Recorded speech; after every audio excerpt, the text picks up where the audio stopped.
Grella, when you look at the blueprint that the Red Bull dynamic has built, though, can they really change? Can they get better? What is it? Because there isn't any kind of thing of sticking together. I think they look at Klopp and said there's a lot of similarities here with what we're trying to do and what we want to do with the way Liverpool played, with the way he played at Borussia Dortmund as well. So I think they see a lot in Klopp, and they see maybe, I would say, a more advanced system than what they have right now.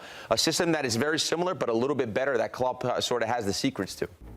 I know that the big part of the success we had in the past and the way we dealt with big defeats as well was the culture in the clubs. So you can improve that always, and for that you need sometimes an outside view, because when you do it, when you build it, when you get promoted and fight for promotion, you do so many things. You cannot do all the things in a perfect way. So I'm ready to go there, look at it, think, and don't change it for the change, but for the better if possible. I see myself as an advisor, and a good advisor is part of the decision, because then they take the advice, and I don't want to be there and just say, I would do it like that and go. So it's just why would you do it like that is then the interesting thing. And yes, I am the one with the most experience. I spent a week at Red Bull, and in every meeting I was the oldest man in the room. So I have the most experience, obviously. So it's a pretty young team, which is nice, but annoying sometimes as well, but very nice. And so, yeah, we are ready to go. We are ready to improve ourselves, and doing that, improving the people around us as well. Something in common with Jürgen Klopp. You're both the oldest man in the room. I am not the oldest man in the room right now. I am not the oldest man in the room right now. Let's see some passports. I'm the youngest man, I think. I think you are. Yeah. He's got his work cut out for him, though, hasn't he? Because the current standings across all the Red Bull clubs, you can see the Red Bulls and MLS probably doing maybe the best, the 7th in the Eastern Conference, the MLS Cup finalists, obviously, last season. RB Leipzig, they're 5th in the Bundesliga. Salzburg, 5th in the Austrian Bundesliga. We're not used to seeing them so far down in that position. Over in Brazil, 16th place, and in the J3 League, they're in 1st. But obviously looking to carry on those promotions. Here's a look at what Jürgen Klopp is overseeing across the globe. What did that explanation, though, Nigel, tell you about Jürgen Klopp and what he's trying to implement? Because it kind of sounded like he's the advisor. He's not going to make changes just for the sake of it, but it didn't necessarily sound like he's got an immediate plan in place, did it? He doesn't have a plan in place, and he's a very well-paid advisor. I'm sure that the money that Red Bull Corporation offered him was too good to turn down. And exactly like he said, his own words, I'm going to look at it, not change it, but I'm going to give my advice. And I'm the oldest man in the room, so I've got the experience, and that's it. So I have no idea what the plan of action is and what he's going to do, but he's just basically stating to us and letting us know that he's a very well-paid advisor.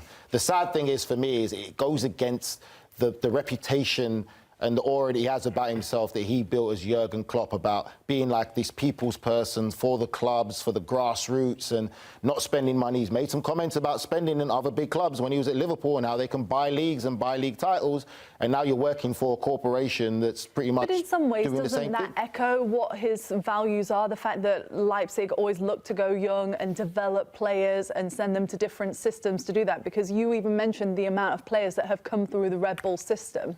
Yes, but at the end of the day, it's still the business aspect. It's a corporation. So are they really going to compete, or are they there just to be a corporation, which Jürgen Klopp kind of seems to go against the whole corporate element of it, for me? There's not one player in Leipzig that will come through that will ever be safe. Every player can be sold at Leipzig. Regardless of what Leipzig club you're at, you are disposable, because it's the business aspect of it that I have seen more so of Leipzig than actually keeping talents. Because you hear it now, you talk about Leipzig now, about Sesko maybe being sold. You've got Xavi Simone's on loan, or Penda. Like, it's always the next one to be sold. There's not about let's keep a group together for a long time to compete, to make history. It's a selling club. Like, you can't cover that up in anything else more than what it is. Sounds like a big job, doesn't it? Yeah, and I was at Red Bull, and I was in the Red Bull system for a couple of years, so I obviously know how it works. The fastest goal scorer. Oh boy, here we go. In Red Bull history, not just in MLS history, everybody. In Red Bull history. Is that true? I don't know if that's true. 7 seconds, and you did it. Past him. Our very own. Couldn't do it. I couldn't do it without my buddy here. We made history, right, brother? So prior to the kickoff, all week long, we've been working on beware Mike Grella, beware Bradley. Really? You obviously weren't aware of him, were you? And so the ball was supposed to go back to our defender, Steven Vittoria. Steven, I know you're watching this. He's naming other guys. I'm naming guys. No, he's naming other guys. I got to defend myself here. Steven Vittoria was supposed to get the ball, and he switched off, so that's why. Mikey's having a rough start. He went after Dortmund. He went after Dortmund. We're 20 minutes into the show. He went after Dortmund. He's going after his buddy now in the back line. Oh, man. I just want to say to the people listening at home. a cheater? No. I'm just saying to the people at home, we talk about footballers and lack of attention. He just said he was told to pay attention to Grella and Bradley, and obviously he wasn't paying attention and listening in the meeting. And this is why managers have to keep meetings very short for players, because you weren't paying no attention. He ran right past you. Geez, I pointed to our center back saying, Grella's coming, Grella's coming. Get the ball. Hey, I will make a quick point, though, about Klopp and the Red Bull system. Red Bull are one of the best companies in the world. They're not dumb at all. They're very smart.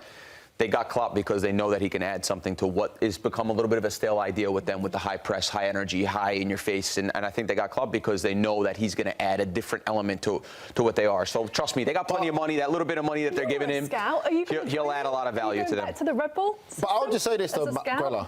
What do you mean? You were a scout, weren't you? I was for FC Cincinnati, though, not for Red Bull. But Grella, when you look at the blueprint that the Red Bull dynamic has built, though, can they really change? Can they get better? What is it? Because there isn't any kind of thing of sticking together. I think they look at Klopp and said there's a lot of similarities here with what we're trying to do and what we want to do with the way Liverpool played, with the way he played at Borussia Dortmund as well. So I think they see a lot in Klopp, and they see maybe, I would say, a more advanced system than what they have right now.